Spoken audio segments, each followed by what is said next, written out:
I've been up and down the Knik River, my gosh, for years and years and years. I've gone out there rabbit hunting with many people. I've shot bow out there many times. I've set bear stands out there. I've target practiced up and down the river. It's the most beautiful place in the world.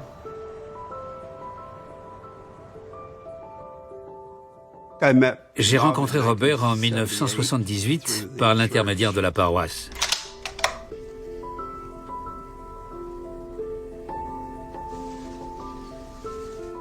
Sa femme, Darla, est venue nous voir. Elle nous a invités à dîner pour qu'on fasse connaissance avec Robert. Elle m'a expliqué qu'il n'avait pas d'amis et que je pourrais devenir le sien.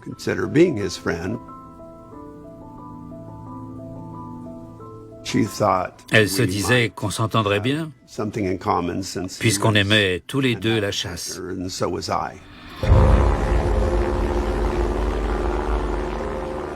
Robert m'a proposé de faire un tour dans son avion, le Piper Club.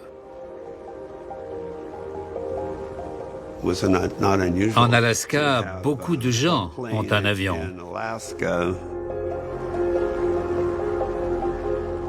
On peut chasser sur les routes, mais il y a du monde. Si on veut chasser des animaux plus imposants, il faut aller à des endroits qui ne sont accessibles qu'en avion.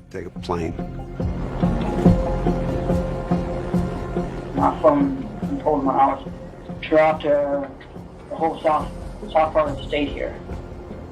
I loved it.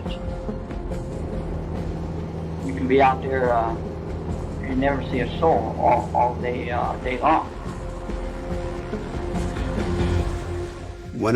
Un type avec qui je chassais régulièrement a passé une journée avec Robert.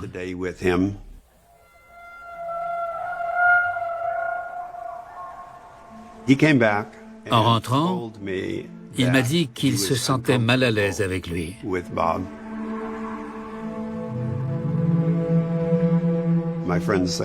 Il m'a expliqué qu'on chassait parce qu'on aimait passer du temps dehors, traquer des bêtes, et surtout parce qu'on aimait les animaux, même si on en tuait certains.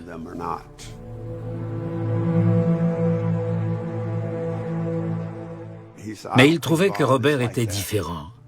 Ce qu'il aimait, lui, c'était tuer.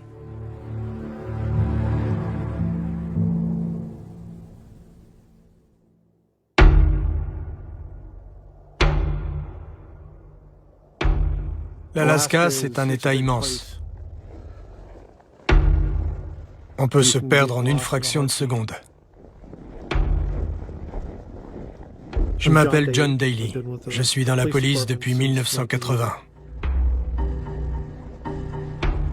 Le 12 septembre 1982, j'ai décidé de partir chasser l'élan avec un ami sur la rivière Kaynik.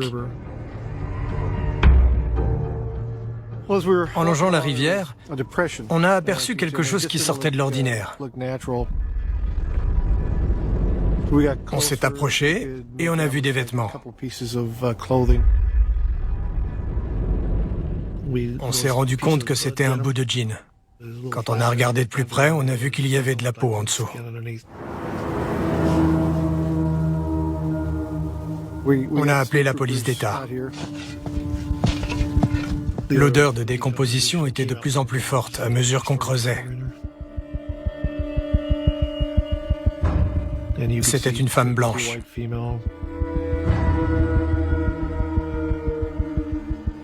Elle avait quelque chose autour de la tête. C'était une espèce de bandage, du genre qu'on utilise pour les foulures à la cheville. Le bandage lui cachait la tête et les yeux.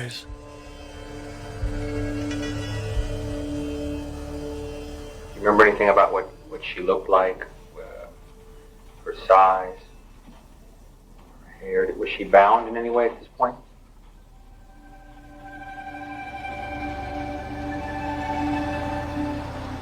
Going out there, I did not want her to see where we was going and so forth.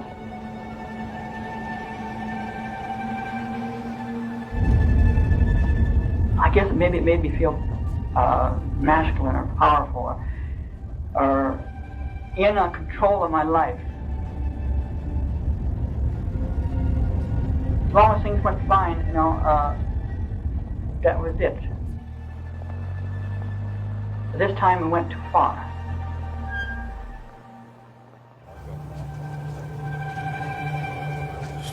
On a examiné la scène de crime en tamisant la terre. Et on a retrouvé une douille de balle. C'était un calibre 223.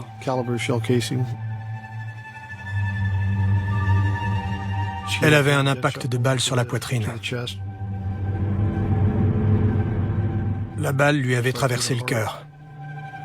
Did she try to run, or was it just because she was fighting with you? She fought with me, and she started running. I caught her again, and she was just standing there screaming at me, I just pointed the gun up towards her and pulled the trigger.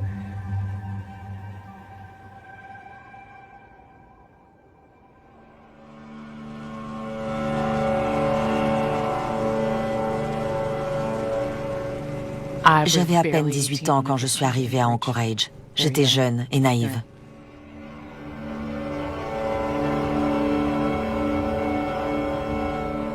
J'étais danseuse dans une boîte qui s'appelait le Good Times.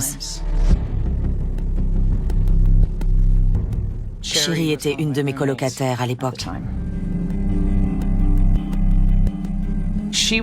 Elle était blonde, avec des formes. Elle était très gentille. C'était une fille douce. Parfois, on échangeait même nos tenues de scène. On faisait la même taille.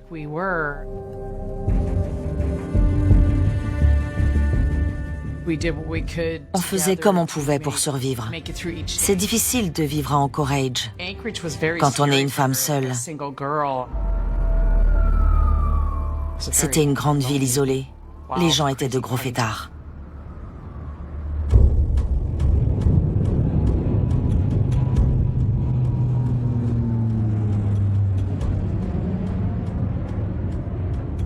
À l'époque du boom du pétrole, Anchorage grouillait de monde. Beaucoup de gens se sont installés en Alaska pour profiter des forages et gagner de l'argent. Et comme dans toute ville pétrolière, quand il y a de l'argent et des hommes, les femmes suivent toujours. Je m'appelle Leland Hale. J'ai coécrit un livre sur l'affaire Robert Hansen, le boulanger meurtrier. Dans le centre-ville, tout se passait sur la 4e avenue.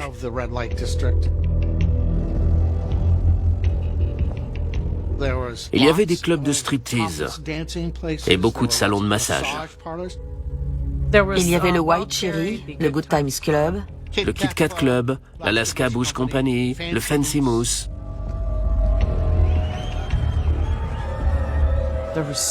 L'argent et la cocaïne coulaient à flot. C'était dingue. Je me souviens d'avoir vu des montagnes de cocaïne sur les tables. Elles étaient remplies. Il y avait très peu de règles. C'était une espèce de Far West sans restriction. En Alaska, la prostitution était beaucoup plus tolérée que dans la plupart des États américains.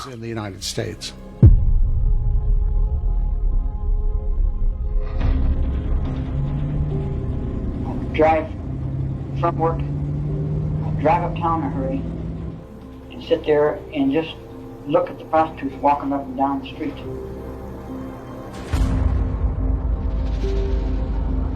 It excited me like I'd never been excited before in my life. It gave me this here sexual big blow-up charge.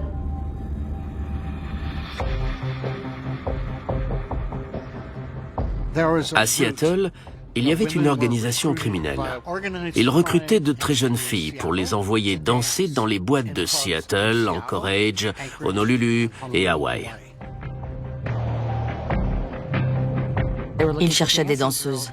Ils proposaient de nous offrir le trajet en avion et l'hôtel et de nous verser un bon salaire sur place.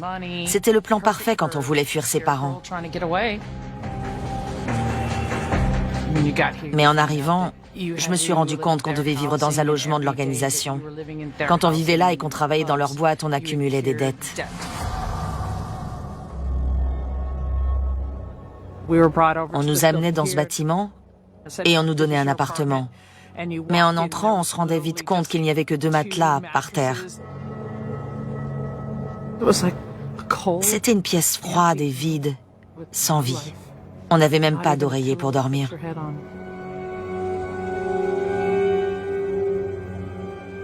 Je passais mon temps à me demander comment j'allais m'en sortir, comment j'allais m'enfuir, partir d'ici. Et combien de temps j'allais devoir faire ça avant qu'il me laisse partir.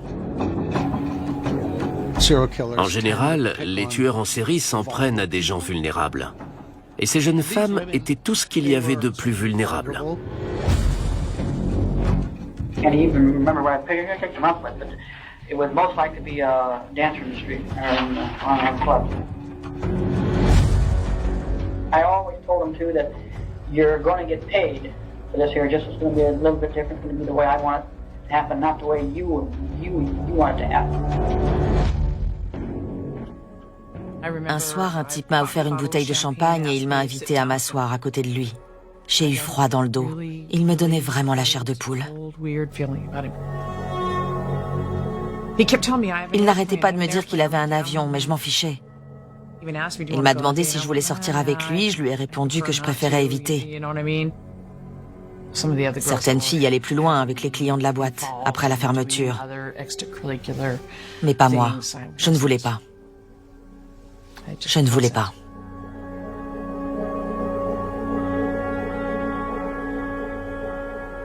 Le lendemain, Chérie m'a dit qu'elle devait sortir avec le type qui avait un avion.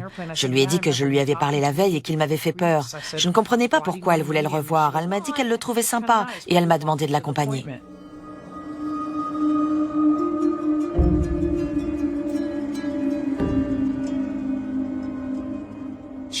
Elle devait se dire qu'il l'aiderait à sortir de là. Si elle avait un petit copain, elle aurait au moins un truc bien en dehors du boulot. On s'est levé comme tous les jours, on a pris un petit déjeuner et je l'ai accompagnée à l'endroit où elle devait retrouver Robert Hansen. Je lui ai dit de bien s'amuser et elle m'a répondu « D'accord, à tout à l'heure ». Voilà, c'est tout.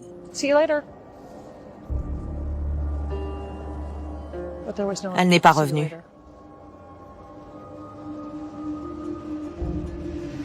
Je ne l'ai plus jamais revue.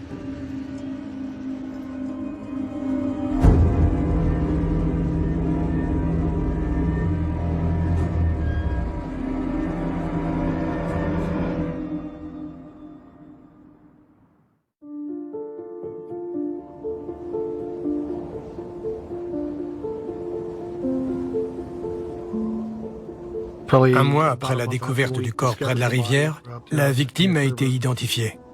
C'était Sherry Morrow.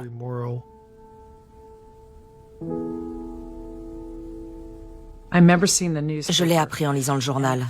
Ça m'a coupé les jambes de voir la photo de Sherry en pleine page.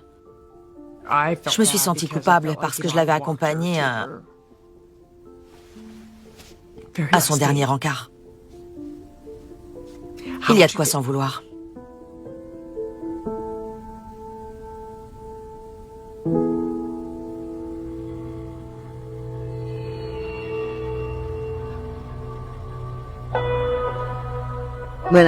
Quand j'ai entendu parler du corps qui avait été retrouvé près de la rivière, j'ai compris que ça correspondait aux autres affaires.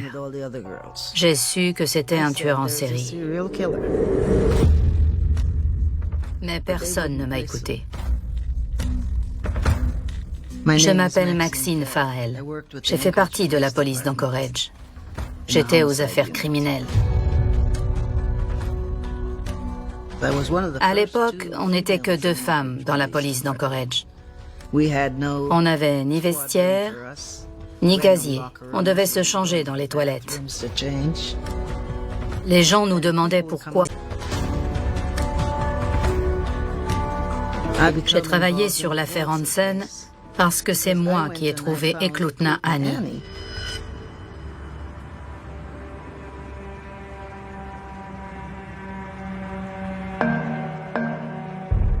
Le central a envoyé une patrouille à Eklutna. C'était un point d'accès pour les agents de maintenance électrique.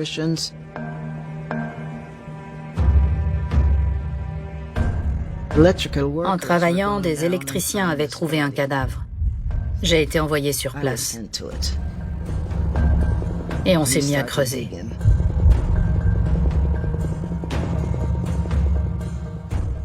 On a tout de suite compris que c'était une prostituée. Elle ne portait qu'une robe et quelques bijoux. I can't remember if she was a dancer or a prostitute. I know I picked her up and told her I was going to take her to my home. I was heading up a Clifton Road.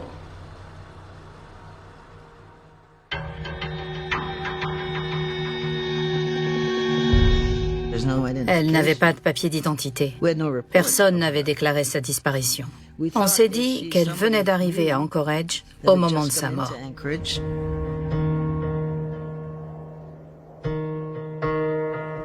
She was running down the road, and I caught up with her.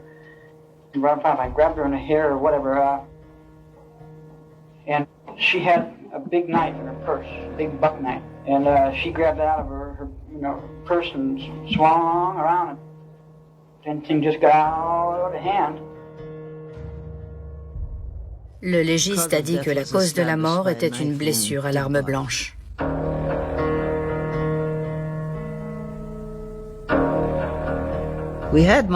On avait la majorité de son crâne, donc on pouvait faire une reconstruction faciale pour avoir une idée de ce à quoi elle ressemblait.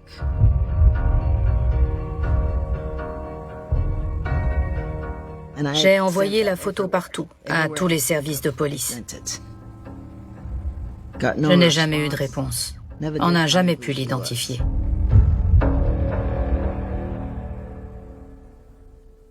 Je me suis demandé qui avait fait ça. Ce n'était pas un meurtre ordinaire.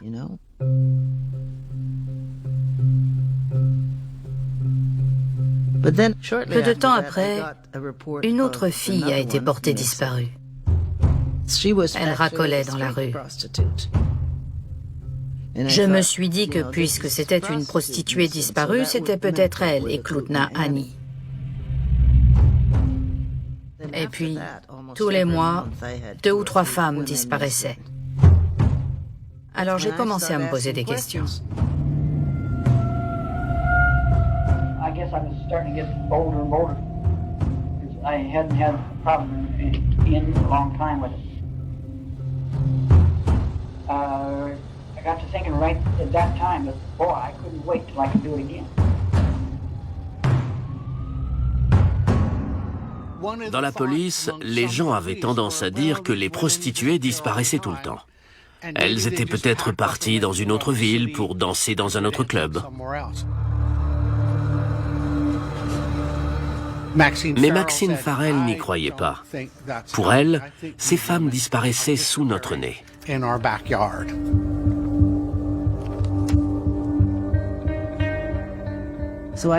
J'ai lu tous les rapports de disparition. J'ai épluché les informations sur les proches des victimes, sur le genre de bijoux qu'elles portaient. J'avais étudié la psychologie, donc je savais que les tueurs en série gardaient souvent des trophées.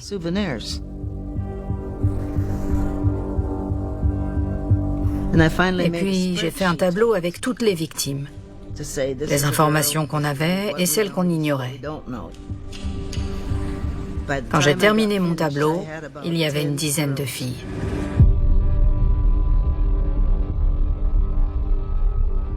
J'ai tout montré à mes supérieurs. Et je leur ai dit que, vu le nombre de disparitions, on avait certainement affaire à un tueur en série. Ils m'ont ri au nez en disant que je racontais n'importe quoi. Pour eux, je n'étais qu'une femme idiote qui criait au tueur en série. Mais ils se trompaient.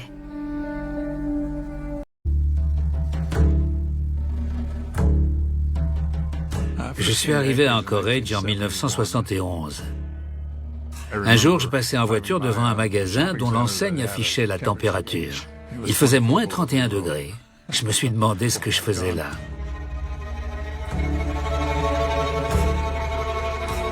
J'ai rencontré Robert Hansen peu de temps après avoir été ordonné dans cette église. C'était un homme discret, mais agréable. Je n'ai pas vu son côté sombre. Je ne l'ai su qu'après. Je ne m'étais rendu compte de rien.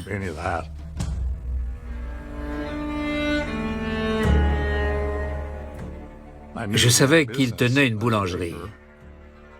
Moi qui adore les donuts, j'y suis allé 2 ou 3 fois. C'était un type comme les autres. Il ne venait jamais à l'église pour assister à la messe, mais sa femme, Darla, était extrêmement croyante. Elle était enseignante et elle faisait très bien son travail. C'était une belle femme, elle était cultivée et elle avait une très bonne méthode pour apprendre à lire aux enfants dyslexiques. Elle était vraiment douée.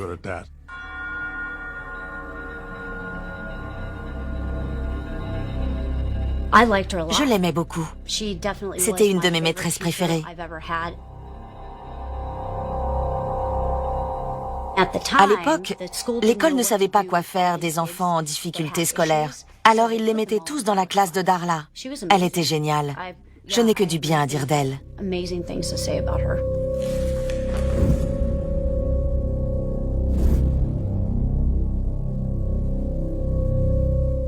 Là, c'est une photo de Christy à 10 ou 11 ans. Ça devait être en 1982. Je suis là. J'étais dans la même classe que Christy Hansen. Après l'école, on attendait Johnny qui était plus jeune. Christy aimait beaucoup son père. Il était très gentil avec elle et Johnny. Il adorait ses enfants.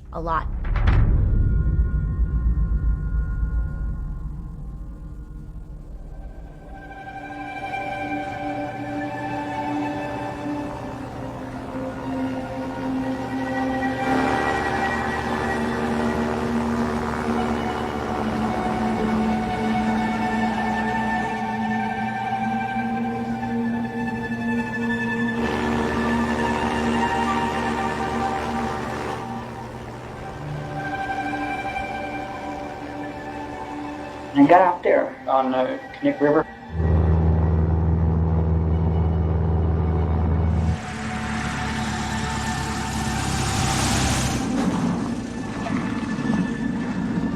You know, I landed out there and it was all fine.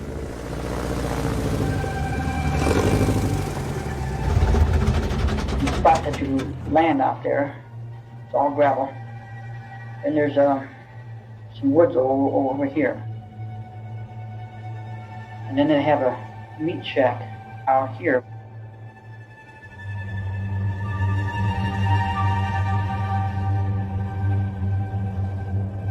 It's a bar through the middle of it, so they can hang moose meat and stuff in it.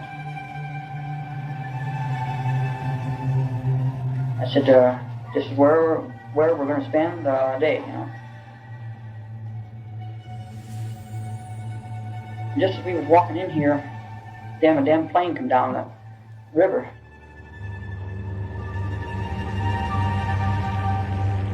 Oh shit, I wonder if it's going to stop.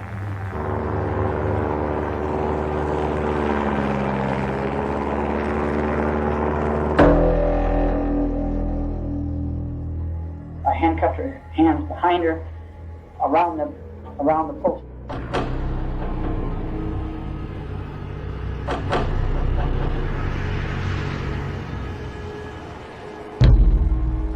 And I walked back out to my airplane. And this guy just made one more pass. I don't want to have to shoot the son of a bitch. And then dipped his wings at me, and I waved at him and leveled off. I went back down the river. That scared me a little bit there. But the problem was, I think maybe I shouldn't have called her a meat shack to her. Maybe that's what maybe got her mind to thinking, I don't know. That's where it was bad.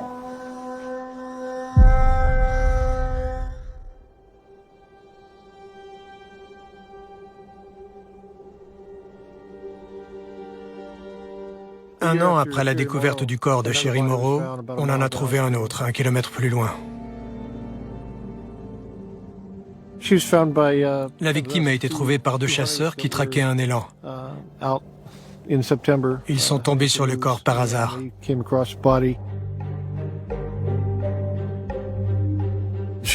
Elle était jeune. C'était une femme blanche avec une plaie par balle dans le cœur. Encore une fois, on a trouvé une douille de calibre 223 sur le cadavre.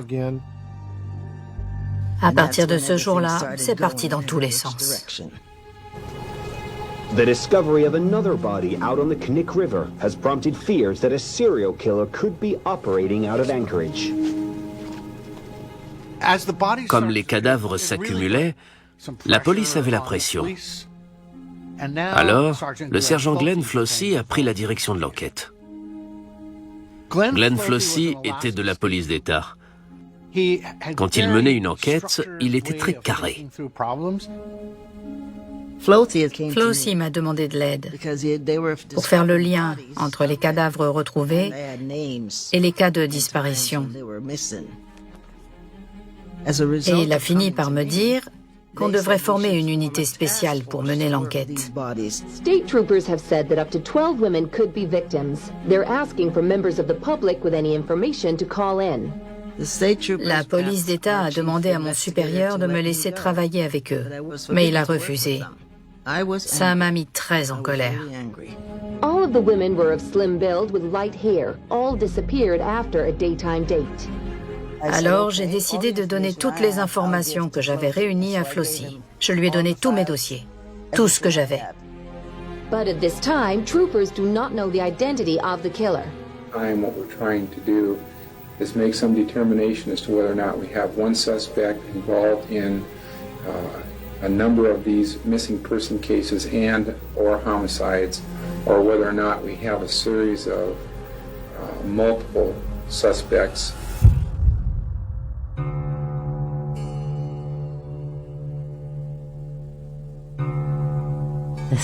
À l'époque, il y avait des petites annonces pour trouver des rencarts dans l'Anchorage Daily News.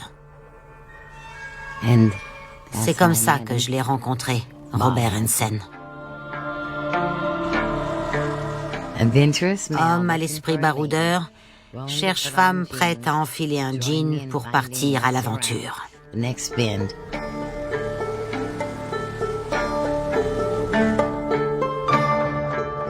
I got my family talking to spending all summer in Europe. I was going to try to see if I couldn't find someone that I could be close to. A warm relationship, a good close friendship.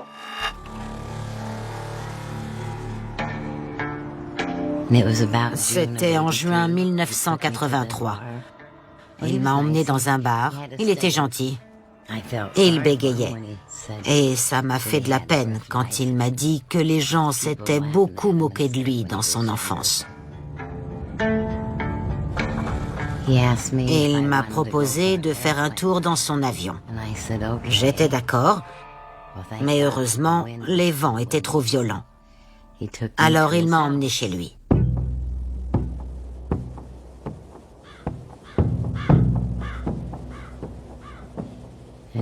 Quand on est arrivé, le chien est parti se cacher dans un placard. J'ai trouvé ça bizarre que son chien ait peur de lui. She was in my home, yes. She was with me down in the basement.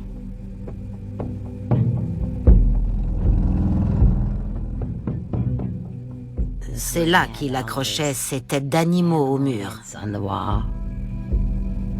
Il en était très fier. Il aimait les montrer.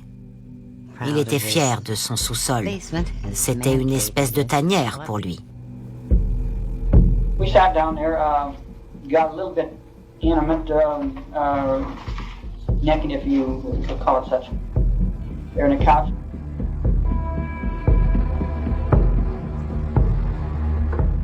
On était assis sur le canapé et d'un coup il m'a demandé si je voulais faire l'amour sur la peau d'ours. J'ai dit non, c'était hors de question pour moi.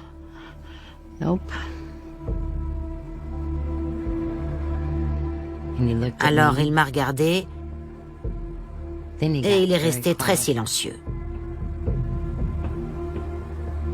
Je ne savais pas ce qui lui passait par la tête, et je suis très contente de ne pas avoir su. Once, she said she didn't care for it. That's as far as it went. Honestly, I didn't try to force her. She was a nice lady, and she just said, no, that was fine, beautiful. J'ai beaucoup de chance d'être encore là aujourd'hui. S'il avait eu la moindre raison de se mettre en colère, il aurait pu décider de me tuer en une fraction de seconde.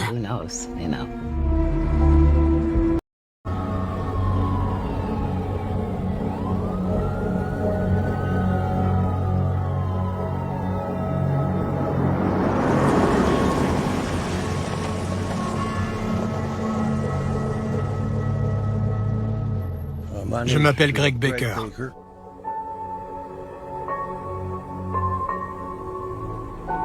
J'ai commencé à travailler sur l'affaire Hansen en 1983.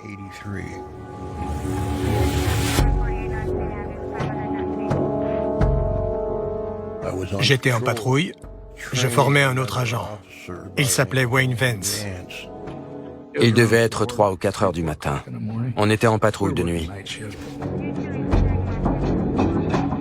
Le central nous a dit qu'une femme blanche courait sur la 5e avenue, complètement nue avec des menottes aux poignets. Un type avait pris une fille nue dans sa voiture. Il devait être en route pour travailler. Et il l'avait déposée dans un motel. On a pris beaucoup de précautions pour s'approcher de la chambre, mais une fois sur place, on s'est rendu compte qu'elle était seule.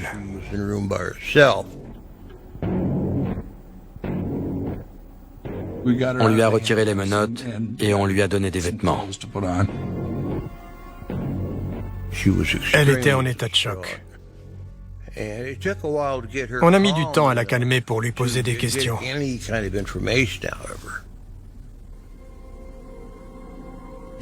Elle m'a dit qu'elle s'appelait Cindy Paulson.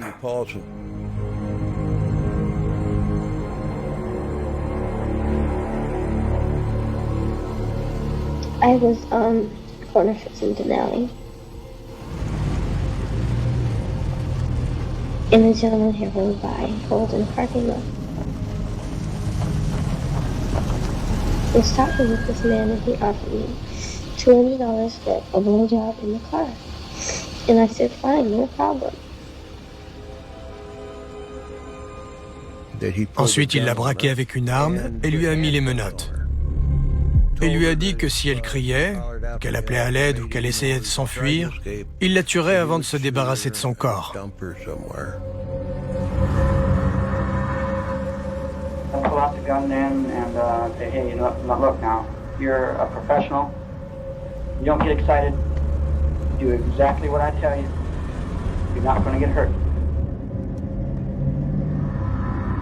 Try to act tough as I could to get them as scared as possible.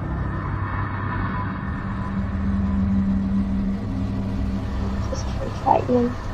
I fought, but not a lot because I knew I should do something. And he took me to his house on Old Barber Road in Muldoon.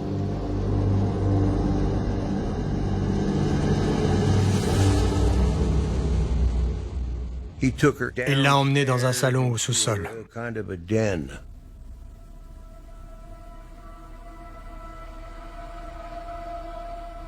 C'était une espèce de tanière. I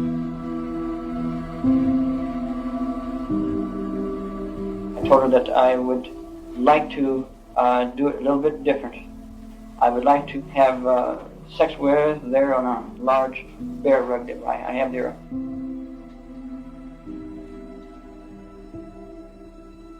Il l'a allongée sur la peau d'ours et il l'a violée.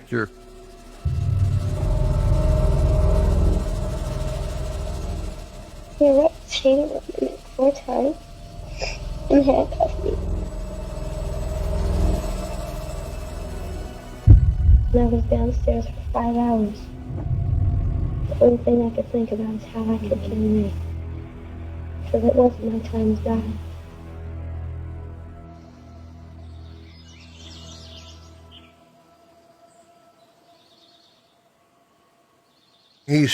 Il lui a dit qu'elle était tellement gentille et docile qu'il voulait l'emmener dans sa cabane dans les bois.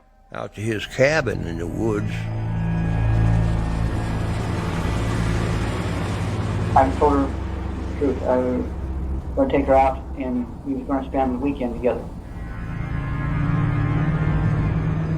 I told him all I wanted to do was go home, that I would live with my mom, and that I would never tell nobody. And he said that he had a plane over at Merle Airfield, that we would go there, and then he would take me to his cabin and bring me back. And I knew that I wasn't going to come back.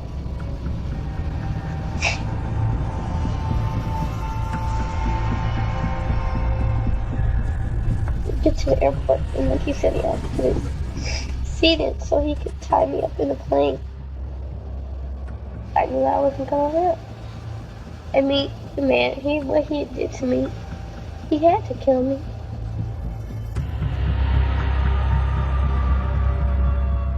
I opened the back door, and I ran, and he started chasing me with the gun. And this guy in a white truck stopped me because I had the handcuffs on my hands, and I didn't have no keys, but I was hysterical.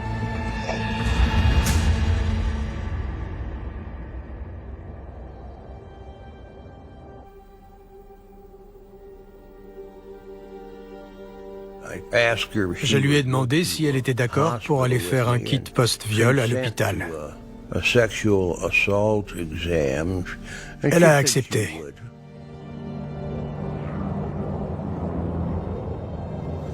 Sur la route, on est passé par Merrill Field et elle a reconnu l'avion. Alors, j'ai contacté les responsables du hangar et je leur ai demandé de me donner le nom du propriétaire de cet avion. Cet homme, c'était Robert Hansen.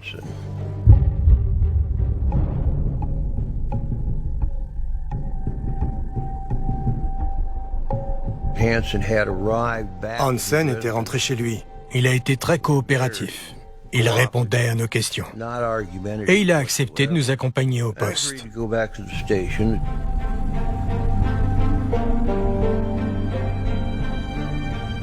Au premier abord, il avait l'air d'un type ordinaire. Il était propriétaire d'une boulangerie. Il m'a dit qu'il n'avait pas vu de prostituée cette nuit-là.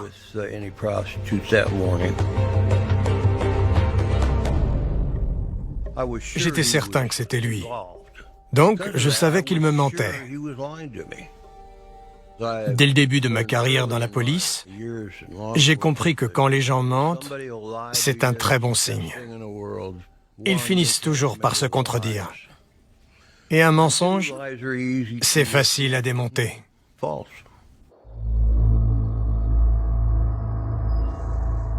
Alors on est allé chez lui sur Old Harbor. Au sous-sol, on a trouvé un salon.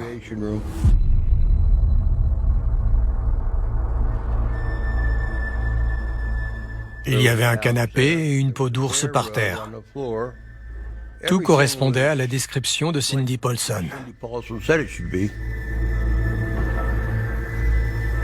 the police was down in my basement, he looked up to see me. And spot checked 2 or 3 places, and he lifted up the one on both sides of the one where I had the pistol laying up there, and I doggone near died of a heart attack right there.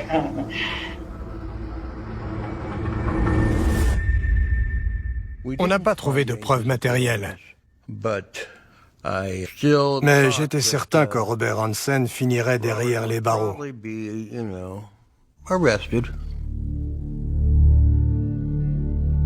Le problème, c'est que mon supérieur a cru à la version de Hansen. Il a dit que Cindy avait certainement demandé un prix trop élevé et qu'il avait refusé de payer.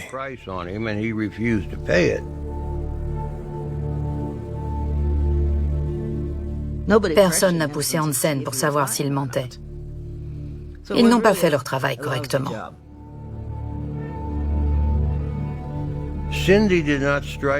Pour moi, Cindy n'était pas une prostituée qui inventait une histoire. Elle a vraiment eu peur de mourir.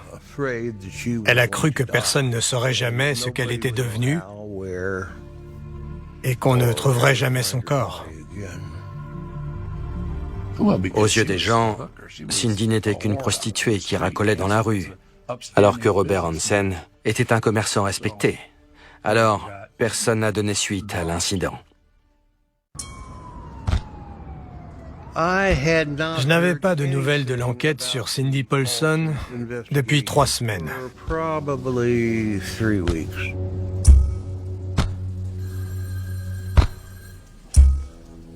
Le dernier rapport indiquait que l'enquête était suspendue. En gros, ça voulait dire que plus personne ne s'en occupait. Honnêtement, ça m'a dérangé. C'était vraiment n'importe quoi.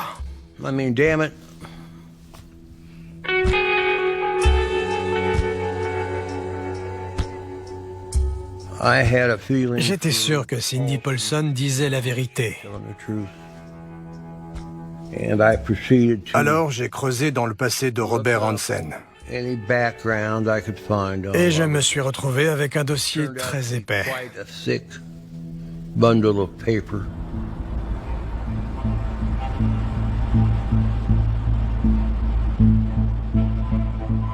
J'ai rencontré Robert Hansen au cours de sa première arrestation en Alaska. Il avait essayé d'enlever une femme à la fin de l'année 1971. Back to Miss Hefford back in 1971. It's my understanding she was not a prostitute. In fact, she worked for a real estate company. The first time I seen her was downtown. I had, I guess, an attraction to her. I wanted to talk to her. I got in my car and I followed her home.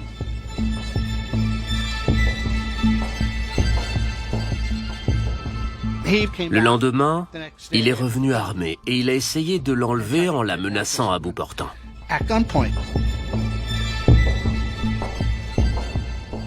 Elle a crié. Ses locataires ont vu ce qui se passait. Ils ont appelé la police et Hansen s'est enfui. Une demi-heure plus tard, une patrouille de la police d'Anchorage a repéré son véhicule et c'est là qu'il a été arrêté.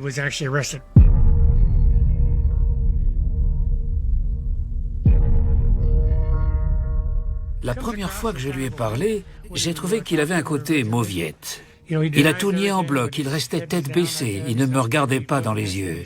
Il avait l'air innocent.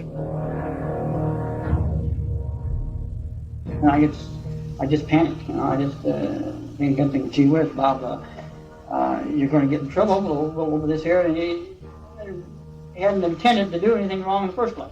But one thing led to another, and boy. Pour moi, il avait l'intention de violer cette femme. Alors j'ai décidé de faire un album avec les photos de délinquants sexuels potentiels. Hansen était le premier à avoir sa photo dans l'album.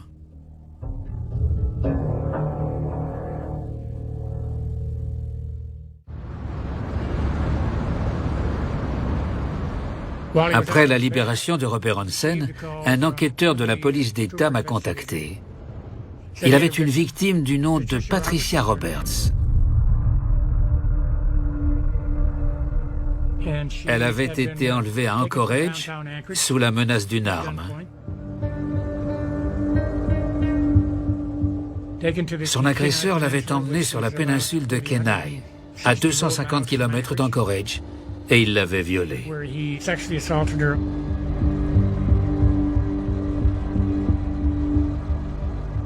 Once I had her, I didn't really know what to do with her. if she was scared, gentlemen, I gotta honestly say, I was more scared. Elle a cru qu'il allait la tuer. Mais elle a réussi à le convaincre de la raccompagner à Anchorage. L'enquêteur lui a fait regarder l'album et elle a identifié Robert Hansen comme étant son agresseur.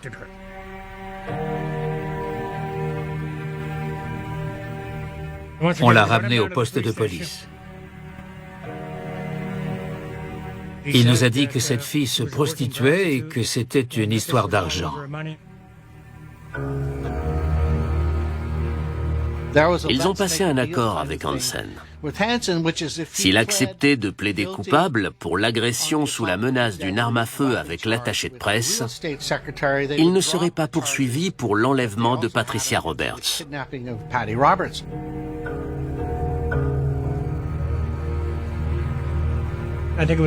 Pour moi, c'était une grave erreur.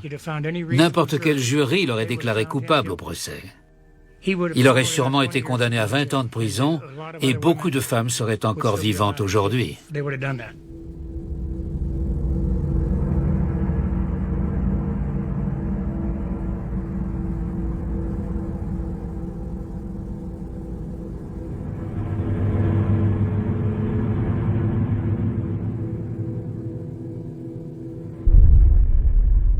À mon avis, ses premières expériences lui ont servi de leçon. Il a compris qu'il fallait choisir ses victimes. Il ne fallait pas s'en prendre à des filles rangées, des filles qu'on croirait sur parole. Il fallait s'attaquer à des prostituées ou des danseuses.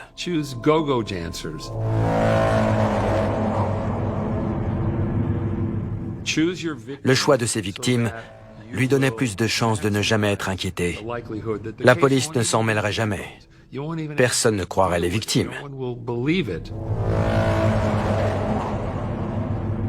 I guess prostitutes are one that I'm putting down as lower than myself. I could do things with them that I couldn't do with a good woman.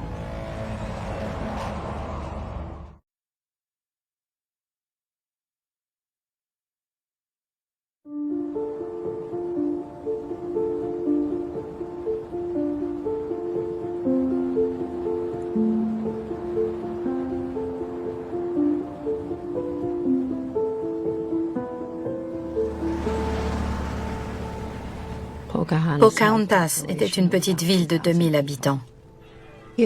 On y passait une enfance agréable. Quand on vit à Pocahontas, tout finit par se savoir.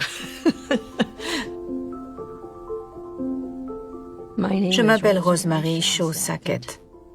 Robert Hansen était un de mes camarades de classe. Il ne parlait jamais. Il avait de mauvaises notes et il s'attirait des ennuis. Ses parents tenaient une boulangerie sur Main Street. Son père s'occupait de la préparation. Leur commerce marchait bien. Avant leur arrivée, on n'avait jamais eu de bonne boulangerie à Pocahontas.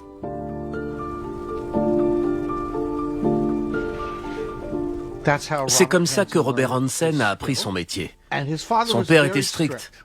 Il était de la vieille école. Il punissait beaucoup et il avait peu de moyens.